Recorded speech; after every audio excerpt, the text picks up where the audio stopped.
Hello and welcome to Bendy, a podcast about being flexible and all of the ways that means. Thanks for joining us. My name is Andy Young and I'm one of your incoherent, chaotic hosts. Joining me as always is our other incoherent and chaotic host, Beth Martin.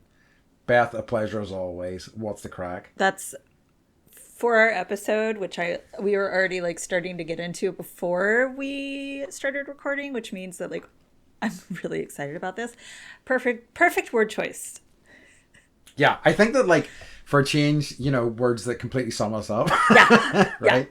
Yeah. Okay, it was Halloween. Yeah. And a few days ago, and I'm obsessed with P.T. Barnum and The Greatest Showman. Mm-hmm. So, one of our neighbors last year was or was it the year before? No, it was last year.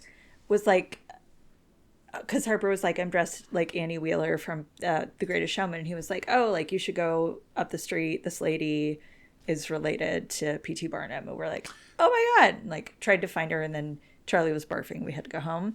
So this year I was all right, we can get candy. That's obviously the goal, is to go get candy. But I want to go back to the guys down the street and see if we can find this lady.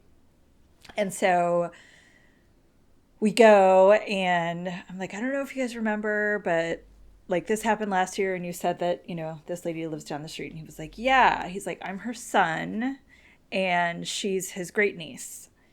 And so basically, we got directions. He gave us her address, and then so we trick-or-treated along the way, and then got to the house, and he was there.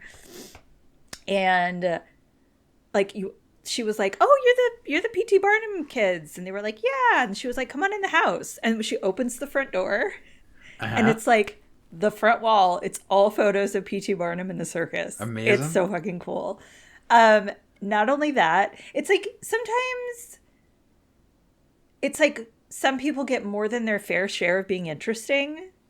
Mm-hmm. So she's also, he's oh yeah. And my mom also was at Woodstock in 1969. Wow. And I was oh my, and that's if I were ever to travel back in time for any event ever, including assassinating someone, I would go to Woodstock and be there for those 3 days of amazingness. And so she had her tickets printed. So it was just Very cool. This one, and her name is Connie, right? Nice. She's got a short haircut.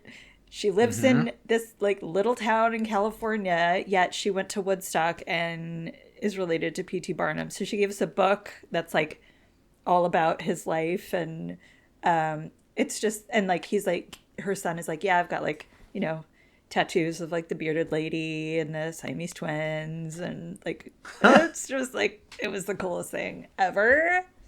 And I was glad. That rocks. Yeah. And they were really excited that a 10-year-old was as excited as a 45-year-old. So. Yeah, absolutely. And it's so nice. And I'm sure that's probably quite rewarding as well. I mean, because I'd say there'll probably be, even with a Greatest Showman, there'll probably be a subsection of people who have no clue of that history or who that is or anything like that. I think that was part of it too. Yeah. It's just being able to see. And there is something, I think, to be said about the history of your family carrying on in younger generations and being able to see it firsthand. So I don't know. How cool is that? Yeah. Right? Very cool. I know. Love it. What about you? Well, I think we need to address the elephant in the room, especially if you're watching it on video. Yeah. Andy's... I've shaved my beard off. He's shaved off his beard. I'm... you didn't have facial hair in Costa Rica when we first met, I don't think. No, I did. You? Mm-hmm.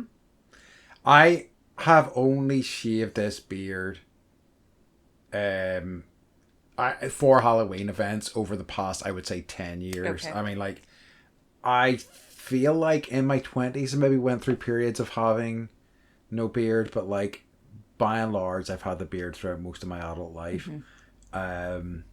I've got to say, this is the first time in a long time that I've shaved it off and I've been I don't immediately hate my face, which is good, right? Yeah. That's a nice improvement.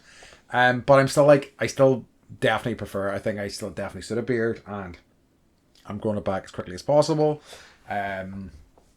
But yeah, it's jarring. And I even like switching on the video today. I was like, ew. Oh god. But yeah, it shouldn't last for long. I should have most of it back within a couple of weeks. So fresh faced.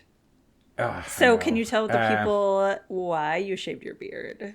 Yes, well, that's what I was going to get to. So I also went to a Halloween party because we talked about it on our Halloween episode a few weeks back, or maybe a week back. I can't remember. It was a few weeks back, and we talked about what costume options I was thinking of. And we kind of landed in Ken already because I really liked that conceptually, and I thought it was like funny and would like get a laugh out of people. And so I got essentially put together his like rollerblading outfit.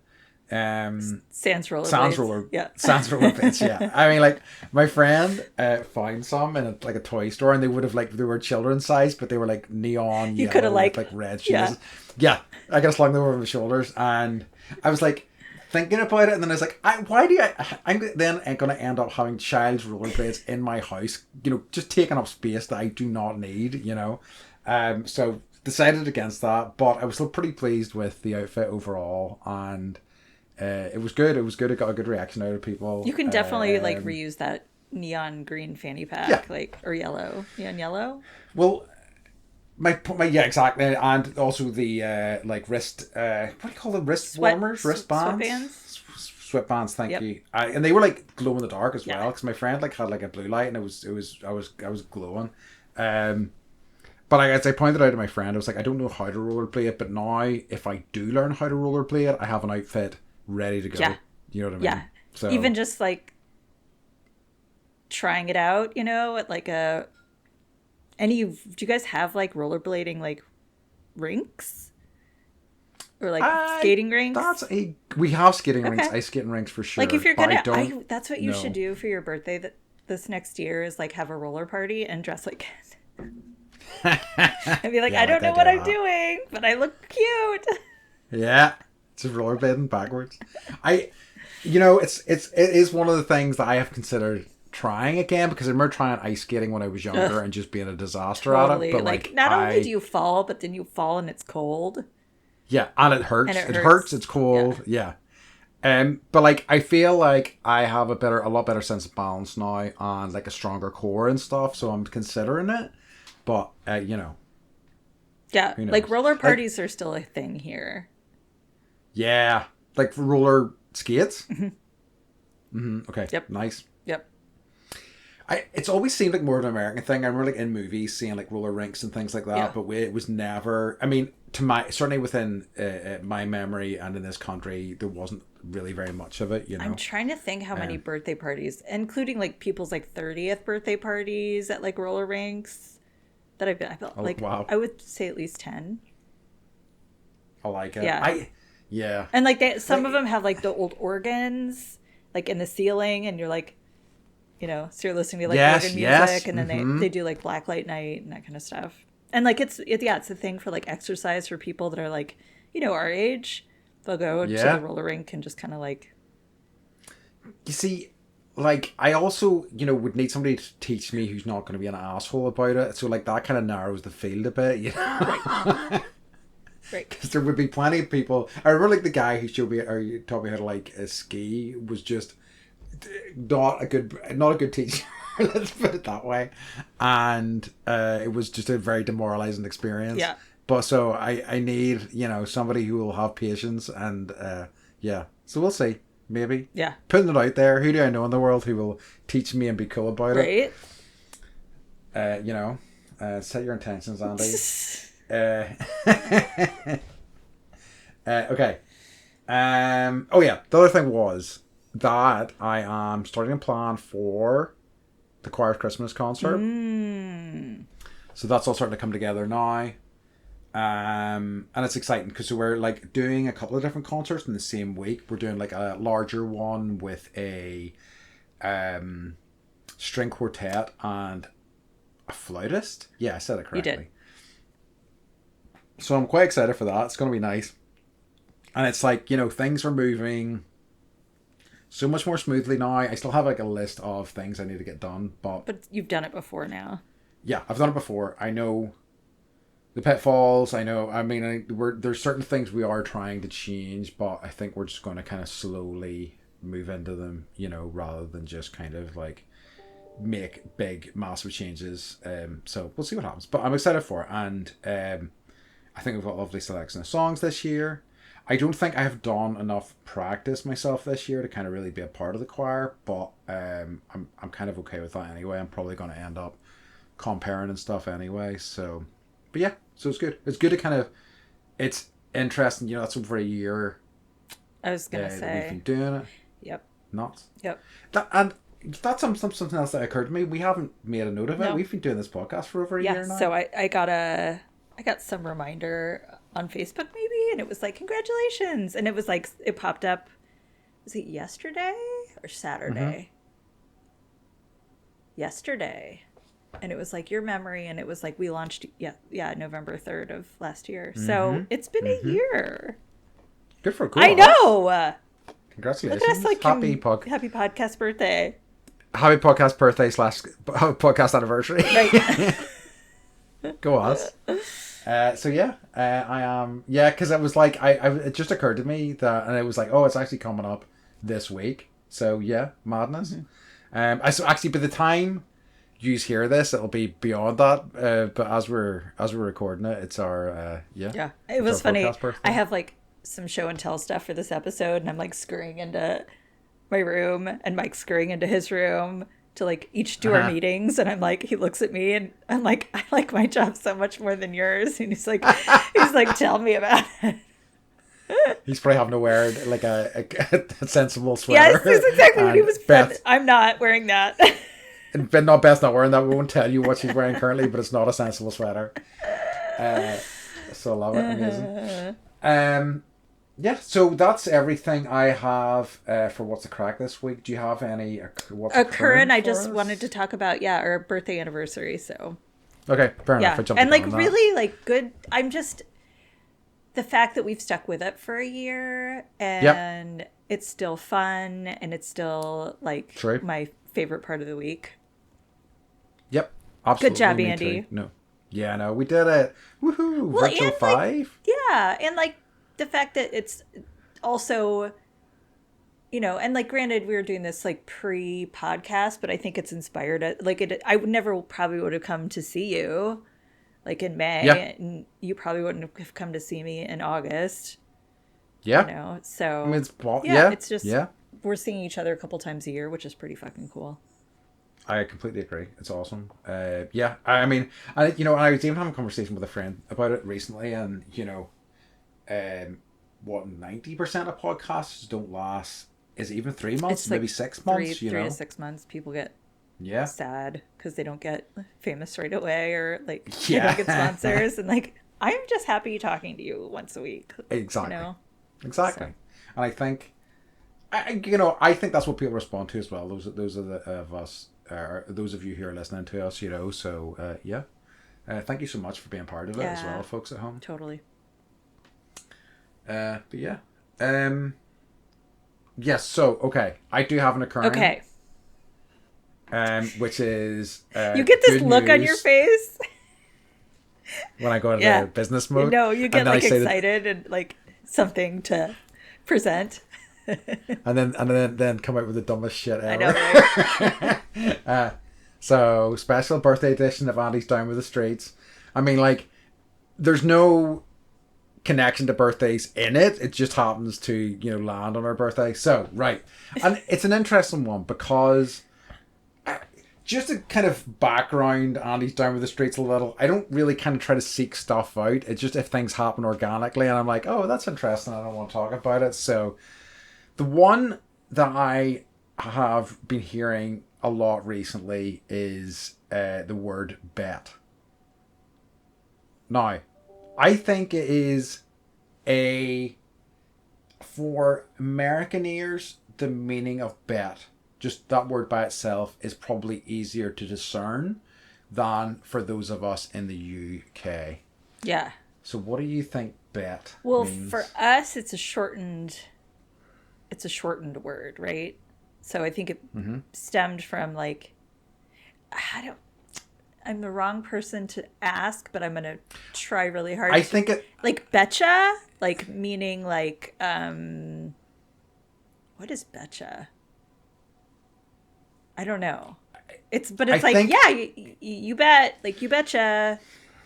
That's it exactly. So Like, and I think that's what it stems do from. I Is say like you bet? I bet, say which you is bet a like lot. you do. So Yeah. you so. But this is one of the things. So with that's exactly what it does mean. It's just like the affirmative. It's like sure thing, or of course, or it's just an affirmative kind of response to a question that somebody says. Like, do you want to go to the bar tomorrow? People can just say bet, and that's like an affirmative. But I think the reason why it's probably more easier for, like, as I say, somebody in the US to discern is that I feel like you bet is such a American phrase. You so rarely hear it over here, but I've had like so many American friends I've heard use it, on many a times. I've seen it in shows, etc., etc. So I think it is just a shortened version of that. So But yeah, and I just quite like it. it's okay. So yeah, it goes like way, way, way back to like the 1600s. And yeah, it's a slang. So it says it's like bet you, but betcha. Yeah. I feel like you betcha is something Betcha. that I would have heard, but I don't think I've heard for years and years. But yeah, it's Like I say you betcha all the time. yeah. But like it's easier to, like, if you're texting, I just say you bet, and you're like, ah, it's so funny every time you say it. Yes. So now I say it more because I know, like, It's fun. Yeah, I like yeah. it. There's something quite cheery about it, because like I don't know. There is. I always kind of quite like those sorts of the ways people communicate, affirmative in different languages and stuff. Yeah. So like when I spent time in Korea, all too often it was literally just a like it was and my Japanese friends do that as well. It's just a small sound, and I It's found like, it really disrespectful at first. it's like Yes. like you're like showing that you're actively listening by saying And I was like, why are you grunting at me? This is so rude. But like, I just soon came to learn that it's just how they kind of do it, and like. Did you take that on? Like when you lived there, did you? Yeah, definitely. Yeah. Mm-hmm.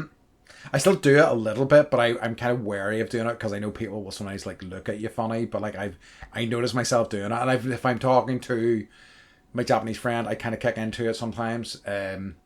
But like I remember like when I was dating a Korean girl and her having a phone conversation with her mother, and the entire side of her conversation was and then goodbye, and then that was it. In fact, I don't even think it was a goodbye. I think it was another to end the conversation. It was wild. Wow. So yeah, very funny. So yeah, it's kind of like how you guys say cheer. Like cheers is kind of like, yes. Yeah, it's used for many things. Yeah, and like yes. Mostly thank you. Yeah. Yeah. Or like here, I've noticed people using it as like an email sign off. Like cheers. Interesting. Yeah. I don't. I haven't encountered that over here, but I could see how it would work. Or we're doing it wrong. And just like any other Andy's down with the streets, this use of the word bet has been in circulation for over 40 years apparently. So nice and timely as always, right? But that's why you love it. That's why you love it. But yeah, so that's it. So that's my what's occurring for this week. Shall we move into our topic? Yes. Okay. Yes. So our topic this week. So okay, let's start off. The title is "Oh Hi Tommy," right? And I think that's either going to mean something to you or it's going to confuse you completely. Yeah, this is a little bit of a niche conversation, but if we can just let us broaden your minds. Yeah. It's about a very interesting person, yes, and who's involved in a creative field, I think, and many fields. That's true. That is true. Many creative fields. And I think we've talked a little bit before about how we just kind of love people that are really kind of doing their own thing, and boy, Is Wow. Tommy Wiseau doing his own thing? Oh, hi, Tommy Wiseau. Do you say Wiseau Yeah. or Wiseau? Wiseau, I think. Okay. Wiseau? Wiseau, yeah, It's I think so. French. Yeah, yeah. It's French. Yeah. Even Oh, is though it? it is. Actually, Interesting. yeah. It's a French. Okay. I have some deep diving that we're going to do. So basically, Tommy Wiseau, okay, just, yeah, bear with us. You need to go, listeners, you need to go and watch this movie called The Room, Yeah. which people say is the worst movie ever made. They call it Yeah. the Citizen Kane of bad movies. And I have a quote that someone said. Are you ready for this? It's like a movie made by an alien who has never seen a movie, but has had movies thoroughly explained to him. There's not often It's not often that a work of film has every creative decision that's made in it on a moment by moment basis seemingly to be the wrong one. The Room to me shatters the distinction between good and bad. Do I think it's a good movie? No. Do I think it's a strong movie that moves me on the level that art usually moves me? Absolutely not. But I can't say it's bad because it's so watchable. It's so fun. It brings me so much joy. Yep. How can something that's bad do those things for me? So it's like this really bad movie. And Yes. I think it came out in 2003? That sounds about right. Yeah. And this guy basically, and we'll get into this a little bit, but the big swath of this is he wrote and directed this movie and then paid for a billboard that I don't think is up anymore, but was up for like 5 or 10 years In in Los Angeles? San Francisco. Okay. And it was, it just said like The Room and it has his face. And so it gradually became to have like the kind of like a Rocky Horror Picture Show cult following. And through that, like, that's how I was introduced to it, through friends. And it's kind of like word of mouth. Yeah. And that's what we're offering to you, our lovely listeners. This is word of mouth, letting you know that it's such a bad good movie. And his story is equally as bad good. I agree. Yeah. It's really fascinating, and also what happened kind of after the movie as well is also equally fascinating, I think. But like, so like, just, to be clear, I mean, I know a lot of people will hear, oh, it's a bad movie, I don't want to watch it. I think that it is a uniquely entertaining experience, unlike anything else I've seen, and it's definitely worth, if you're interested in that, it's really worth investigating. It's a good time. It will not, you will not be bored at all. You will be, I think, entertained throughout. Yeah. I mean, you will, as Beth was saying, you will be staggered at the choices that are made, but you will be entertained throughout. Yes. And how many times do you think you've seen The Room? Only about 3 or 4. Okay. Our friends are like obsessed. So like anytime we see them, we end up watching it. And then like Mike dressed up as the character Chris R. for Halloween. Love it. Chris R. There's no other Chris's in the screenplay, Yeah, in the movie. but they named him Chris R. Anyways, so basically, I'm gonna go a little bit into Tommy's background. Yep. Because he's kind of like, no one really knows where he's from. No one really knows anything about him. Even his like best friends don't. It's just like cobbled together that like are just like contradictory stories. So basically, he says that he grew up in New Orleans, Louisiana. Which, if you hear his accent, it sounds like he's from Transylvania or something. Yes, it does. Also, he is obsessed with vampires. So some people think he has an entire family in Chalmette, Louisiana. He says that he was born in 1968 or 1969, depending on which interview he's given. But his friend Greg Sestero, who plays his best friend in The Room and is also his best friend in real life, says that he was actually born in like He said he was born in like 1955 Right. in the Eastern Bloc of Poland, Right. not Louisiana. He does have an Eastern European He accent. totally Like, does. he really does. So then someone was able to find his birth certificate. Like there was a documentary called Room Full of Spoons, which we'll talk about a little bit later, why the spoons, Yeah. about him. And he actually, like, it was made in Canada, and he sued these people and ended up having to like pay them like $500,000. Oh, really? Yeah, he lost the lawsuit and had to pay. Wow. And then this documentary came out, which I have not had a chance to watch, but I'm totally going to do it. So he was born in Poland. He was actually born in 1955, not 1969. 1955. Wow, that makes sense. But like, if you're talking about like, like if you're gonna lie about your age, most people it's like 4 or 5 years max. He's doing like 15. Yeah, that's It's a a 15 big years swing. spread. So I mean, yeah, Yes. He's in like decent shape for his age, you know what I mean? So like I can see him like getting away with it a little bit, but that's a big swing, like it really is. I know. Okay, so so basically, somehow they say, and these are all like Wikipedia, like random quotes and from different sources. I guess he went to France where he worked. He went by the name Pierre and worked as a restaurant dishwasher. And then apparently he was like arrested in a drug raid at a hostel and like was treated so badly that he was like, fuck this shit, I'm moving to the United States, and I think moved to Louisiana.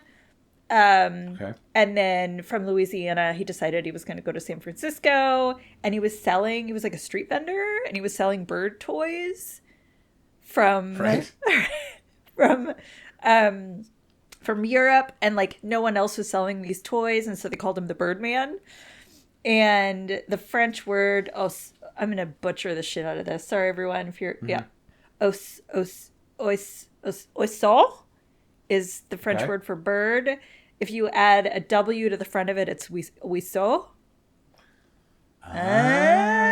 So his full name is Thomas Pierre Wiseau. I don't know what his real name is.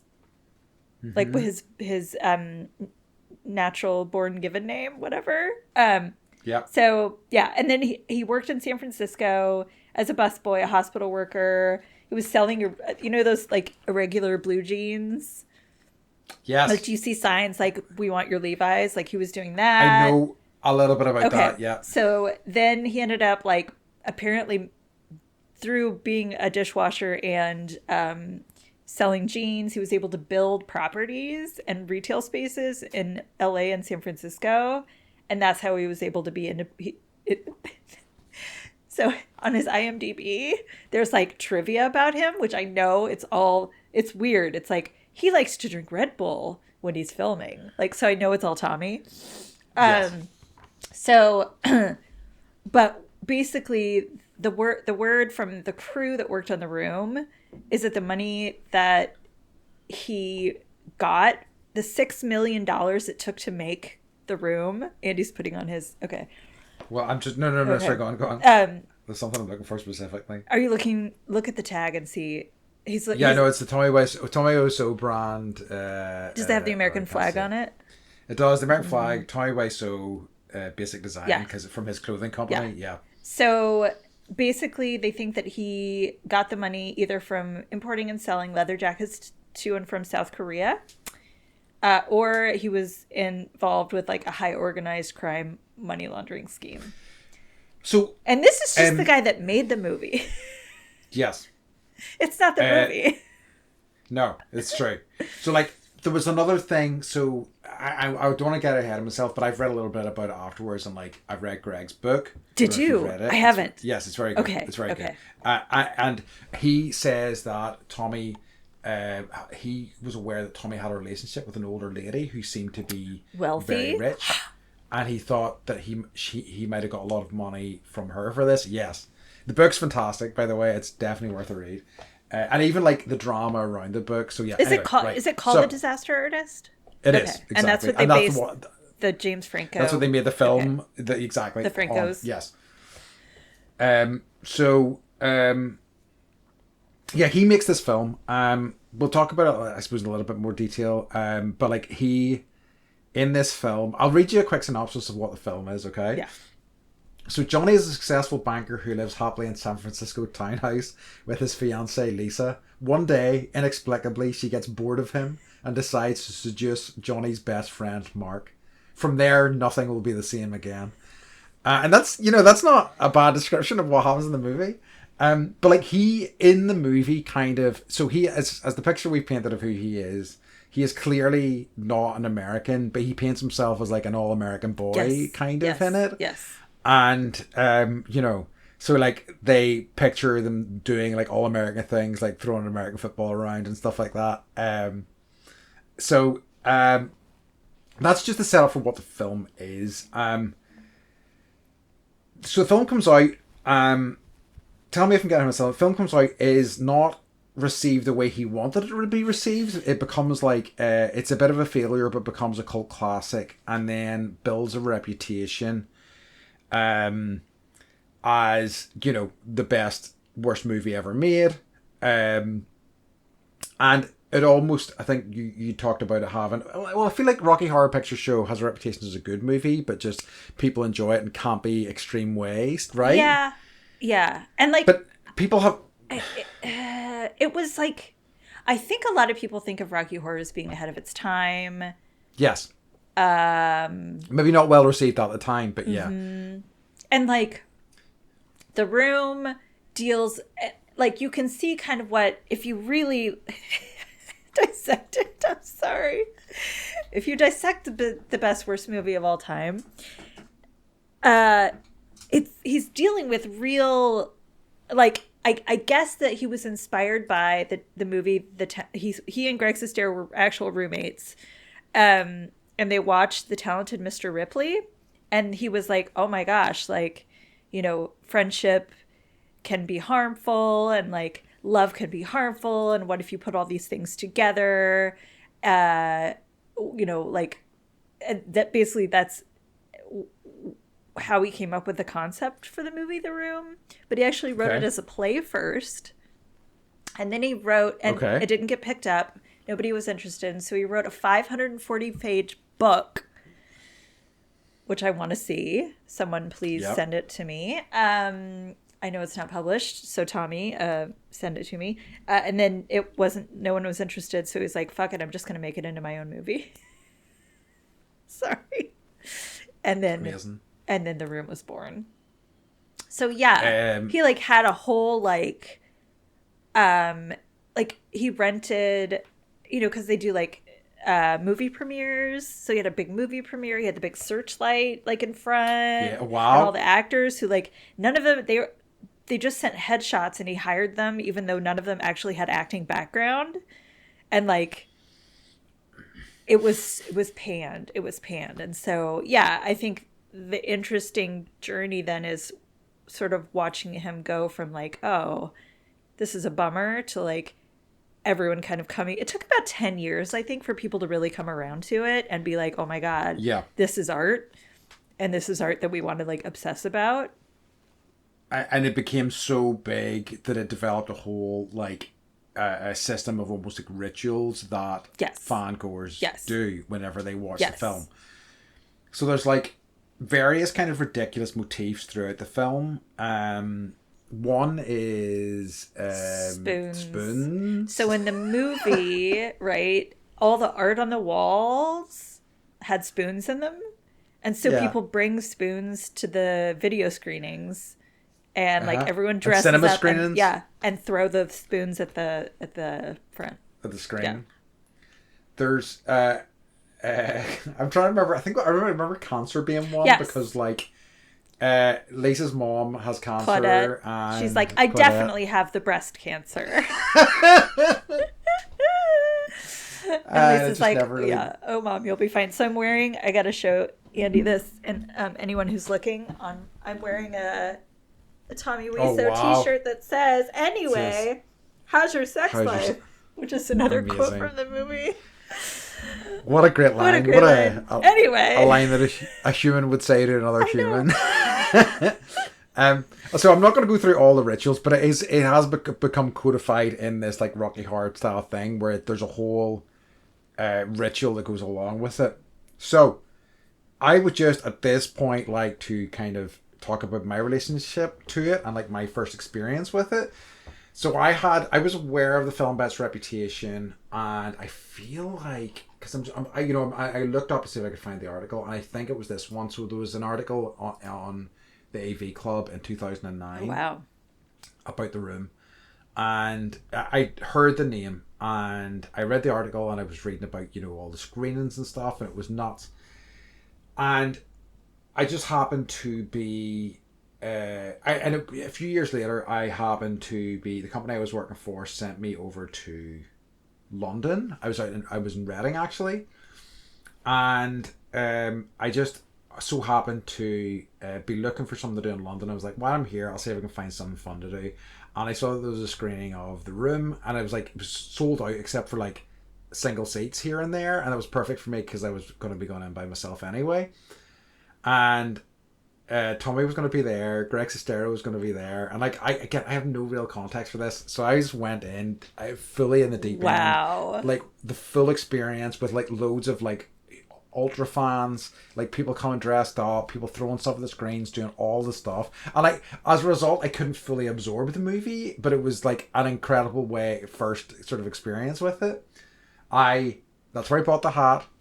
That's where I met Greg and Tommy. I have a photo of me with the two of them. Have you seen it yet? Or No, I I must need to send it to find you. ours too, because we got the whole So we good. paid. I don't. We bought all the merch. And one of my good friends, he was like ahead of the game. He already knew the stuff, and I got him like a signed poster and things like that, which he still treasures to this day. But it was just such an incredible intro into that world, and like it then led me at that point. So Greg Sestero is his kind of best friend and kind of like main co-star in the movie. After the film became notorious, Greg Sestero wrote a book about his relationship with Tommy and the making of the movie, which then itself got turned into a film. This soured their friendship for a number of years, but then they kind of came back together because I think they realized that they could both make money for it. It was the thing that was kind of like it was very good for their career, I think, for both of them. Totally. So by the time I met them, they had fallen out and become friends again, and were like doing sold out cinema screenings like all over the world. So it was, yeah, it's a wild ride. It is a It wild really ride. is. The first time I saw it on screen, it was an MST3K screening, Uh-huh. and so we went and like the guys from MST. The cast keeps changing, so I don't remember. Yeah. I'm embarrassed to say I don't remember who was. It wasn't Patton Oswalt, but that would have been Uh-huh. amazing.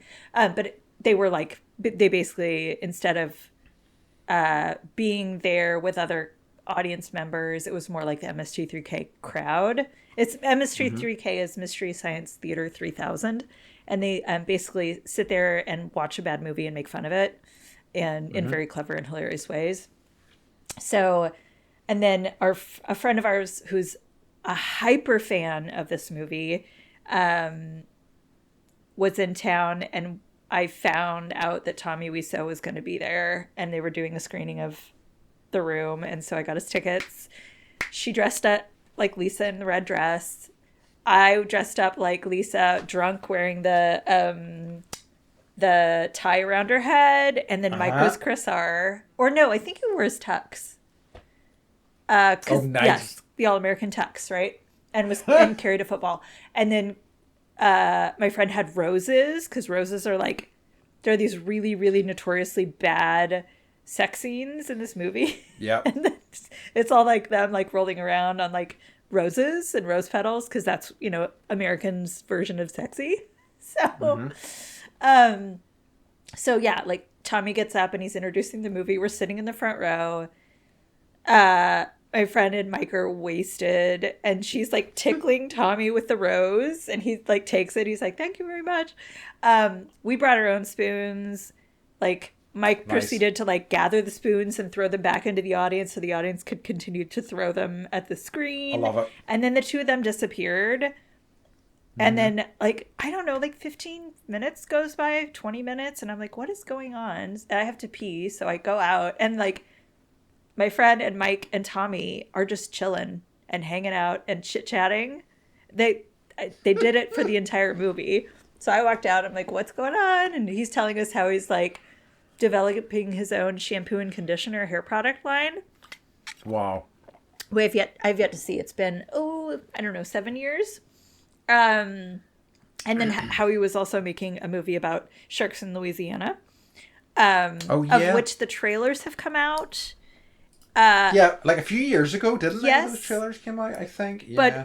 But Tommy Wiseau does this thing where he like is always recasting, but doesn't go back and like reshoot anything. So in the room, so there's at least one character that changes, and they never acknowledge the fact that this guy is now played by a completely different person. And that happens. Yes, I forgot. Yeah, right. That happens in the trailer for Big Shark. It's like starring Greg Sestero, and it's like not Greg Sestero, and then another one it is Greg Sestero. It's kind of funny. So it is very difficult, and so like to describe this guy, it's an experience worth having for sure. Yes. I would say, like, it really if you is. like just like weird subculture stuff, this is like, I would say it's pretty up there. And like, it's a little bit different than the kind of like, whoa, you've got to see this thing, man, it's so fucked up. It's not like that at all. It's just very singular. And what I thought was interesting was, so like afterwards, apparently he was a little bit depressed in terms of he thought it was this serious thing. And then people were like, this is ridiculous, this is so funny. And then he kind of, change the story around, which he seems to do, and go like, yeah, it was always meant to be a comedy. Yeah. Ha ha ha. Because like that kind of worked better for him, I guess, maybe from an ego perspective it does as well. But like as I was saying earlier, that Disaster Artist book that Greg, his good friend, wrote about it, and it really kind of laid bare what it was, and I think he felt quite upset about that as well. So I think he struggled with that. But then, it was made into a film with Seth Rogen, who... James Franco played him. Yes. And I think Dave Franco won like an award for his... because he played Greg Sestero. Yeah. And I think that was it. Yeah. Did he get an Emmy or something? I think you could be right. I think he did. So that happened. Now he's like... He's got his own Topps, Allen, and Ginter collectible card. There's a Tommy Wiseau card, which I need to find. So I'm just showing you my treasures. I have a signed To Beth Love Tommy headshot. If anyone's watching, you can see me and Tommy here together. So I know, isn't he beautiful? And then Mike let me borrow his Tommy Wiseau underwear. Wow. So that is the other thing you've got to understand about this guy. Like, he is a hustler. Like, I mean, you're talking about his shampoo and conditioner. Yes. He has 1,000,001 things. He has a clothing line that I think predates the film. It does. But he's used that to really kind of boost, to print merch Look from on your the film, hat basically. or my shirt. Yeah, my hat says Tommy Wiseau. Does it say established? Designed in the USA. Tommy Wiseau basic design is what it says. This says... Okay, I can't... I think it's like 1992. Really? 92? Wow. Which, like, if the movie didn't come out till 2003, but like you can print anything on a shirt, right? It's true. So yeah, his okay. Granted, he spent like, if you want $6 million, you want return on your $6 million, right? Yeah. And I hope he's doing it. I hope he is, because like we bought a watch. I have a bomber jacket. Mike has underwear. I have a signed headshot, signed screenplay, signed T-shirt. Our friend there's like a pug in the movie. Like a toy? No, an actual one where he's like goes into the Oh, flower yes. shop and he's like, "Oh, hi, doggy," and she's like, "You're my favorite customer." I know. Yes. So they have like the dog, like a plush dog pug, Okay. and it's like, I think it barks. So our friend bought that. It's like we bought everything. We bought everything. So he's going to these like kind of like arty theaters, going to like running screenings, standing out there selling merch, selling photos with himself, and like this is what he's like. The fact that like a movie got made about the movie that he made, yes, is incredible. Is enormous. Yeah. It really is, and it speaks to what a sort of cultural kind of phenomenon it was. It's just and like I say, but I think it is very much one of these things that some people have never heard of, and I think it became more of a thing in the US than over here. I certainly know people who are fans of it in this country, but it was never quite on the same scale, but yeah, it's really like nothing else. There's a no, sorry, I'm not going to get into that right now, but there is I think even people have talked about the order to watch them in, whether you watch The Room first, The Disaster Artist first. I think both of them kind of inform each other in kind of interesting ways, and I think you can walk them in either sort of direction, because they both kind of feed off each other and tell you more about each of those different elements, but I'm going to be honest, I didn't finish The Disaster Artist. Did you not? It made me sad. Yeah, it made me sad. The book's kind of the same. It is a little Yeah. bit. There's a lot of really kind of bummer stuff in it, but it's very interesting. But it is quite sad. Yeah. Yeah. So it's like you see his response, you see his reaction to how things are being, the reaction to the movie that he spent so much time making. And it's interesting. I was reading a little bit about how Greg Sestero was talking about, like, he would just like make really expensive mistakes and like the movie was shot in a sound studio. They had green screens. So like, but there things that could have been shot on site and not, you wouldn't have had to make an entire set, choices like that he made, and that ended up costing him a lot of money, because the whole premise of this movie is that it takes place in a room. That's why it's called The Room. Yes. And like that should have been cheap to film. Yes. Even some of the decisions from certain things, whereas like they film like a rooftop scene, but they have it like green screened and stuff like that. It's just wild. Yes. Every decision's insane. Yes. And it's incredible as a result. Like, it really is. Like, every choice is a wild one. Like the the characters, like, yeah, don't make sense, and it's and yeah, I really feel like it's hard to talk about this movie and do it justice. I feel like I've been talking about it quite chaotically, but it is, I think, a suitable kind of love letter to the film that we are talking about it in a chaotic fashion, because it really speaks to the nature of the thing, Yeah. But yeah. So I guess that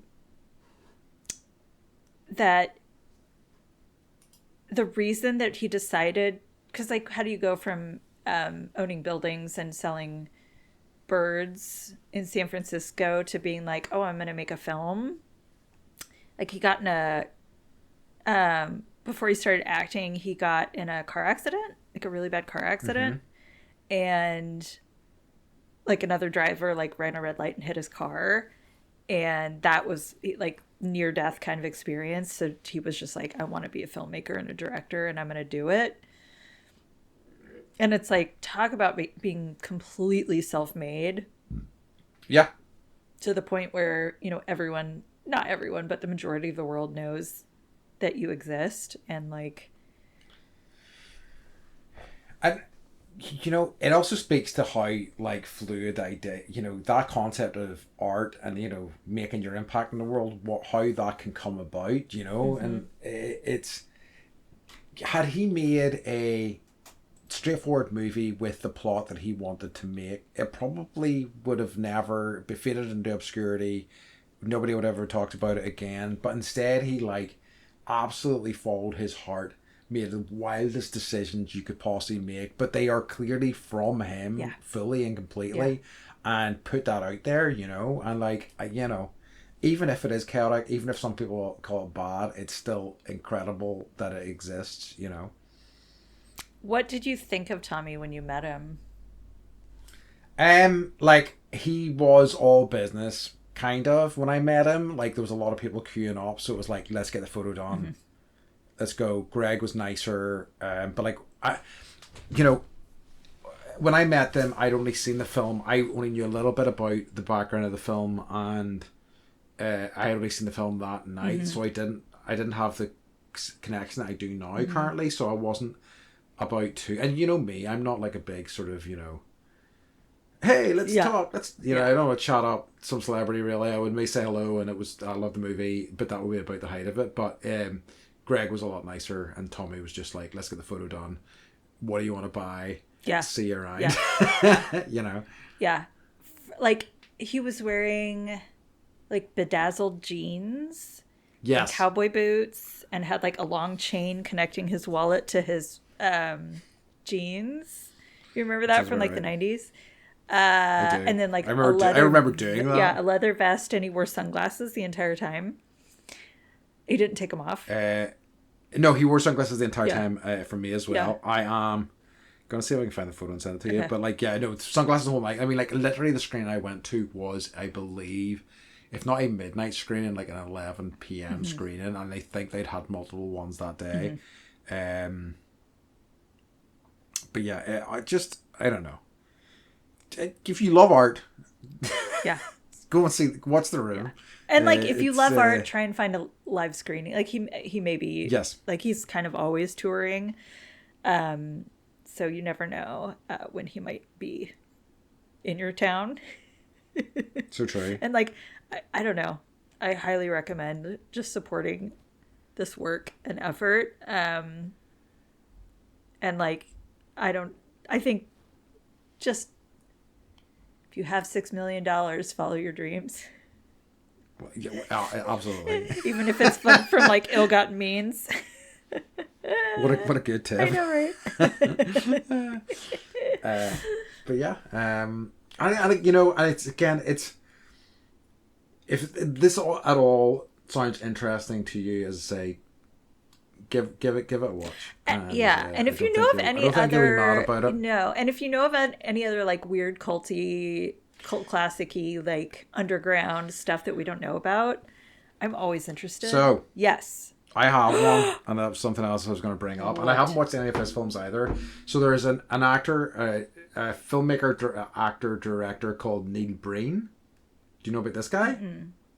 Okay, so this guy's made like five movies over the past 15 to 20 years. I know of him via How Did This Get Made? They've done a couple of his different movies, but he is the one name that comes up, the closest sort of connection to Tommy Wiseau. He makes these wild sort of, like, so he basically was an architect, made a shitload of money from that.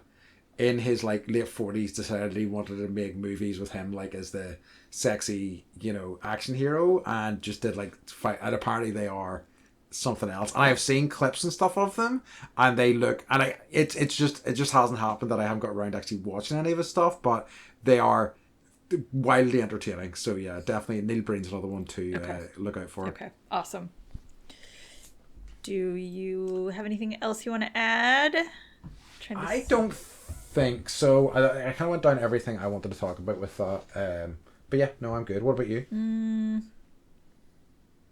I think that's it. I'm gonna Google where he is in the world later and see if I can go see him. See if we can find him. Yeah.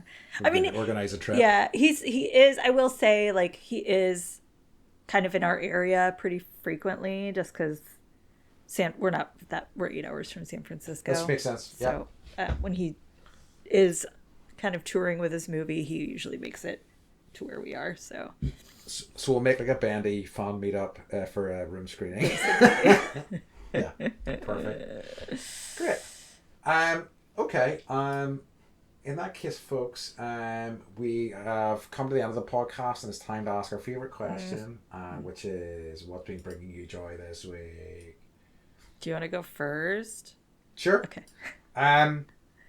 So I last week I really wanted to see The Wild Robot, and I didn't get a chance to, because I was like, you know what I need? A good cry. Right. So I'll go and see this animated kids movie that I've heard is sad. And it didn't happen because basically something else kind of interrupted it and didn't get a chance. So instead what I did was I finished Normal People and was able to have a lovely big cry there. I know, instead. right? I didn't want to spoil it, but what an ending. I mean, what ending. A fantastic ending, I thought. Truly, really wonderful. Because it didn't it just left it in such a fantastic place. But yeah, I thoroughly enjoyed that show, and it was really kind of brought me joy. And again, it brought me joy because it was cathartic, and it was quite a kind of beautiful ending to that saga. So yeah, very, very good. I keep hoping. I mean, I know Daisy Edgar Jones and Paul Mescal are are chart topping all the movies and Twister and Gladiator 2 and all that. But I hope they make season 2. I hope she writes there's more to the story, and they're just... Oh, is there? I feel there is. It could be an interesting one to do it and which is films I have not seen, but I keep... Me either. I know exactly what you're talking about. The Sunset films? Before where Sunrise. After they revisit them every 5 or 10 years. I would be interested in that, but I think would be cool. Leave it another 5 years or so. Shut up, Andy. I need these characters. No, but I really I liked,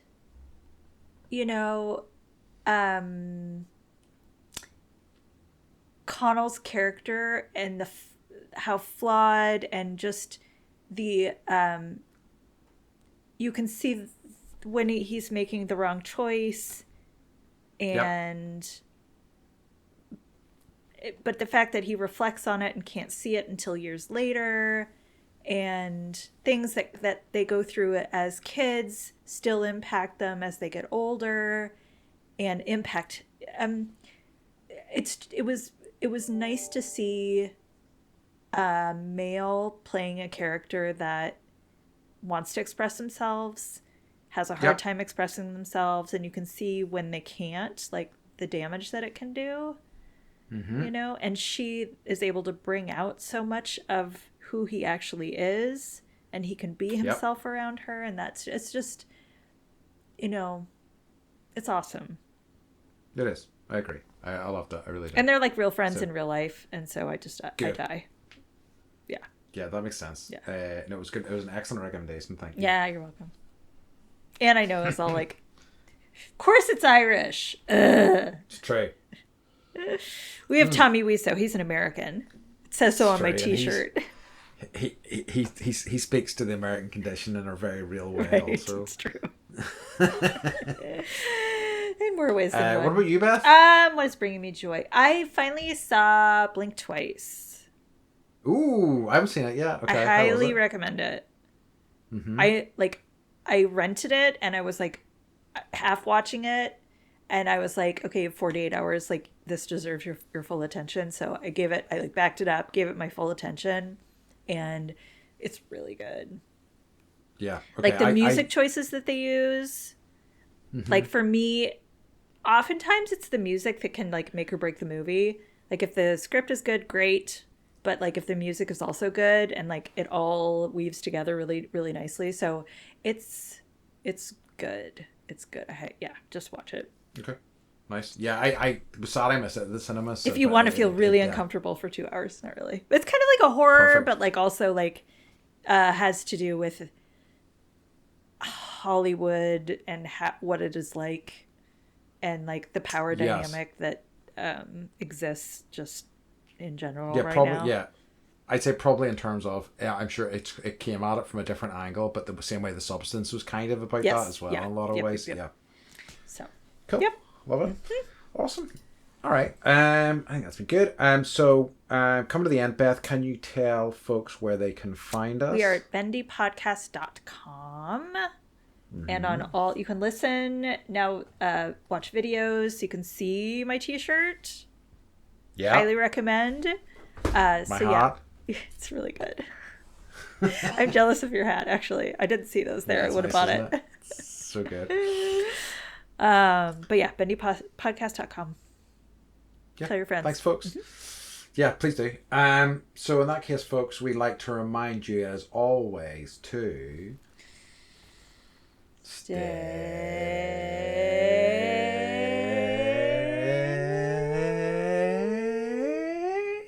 Bendy. We're showing off our merch. We are. Tommy, call us. Yeah, I know. Let's work together.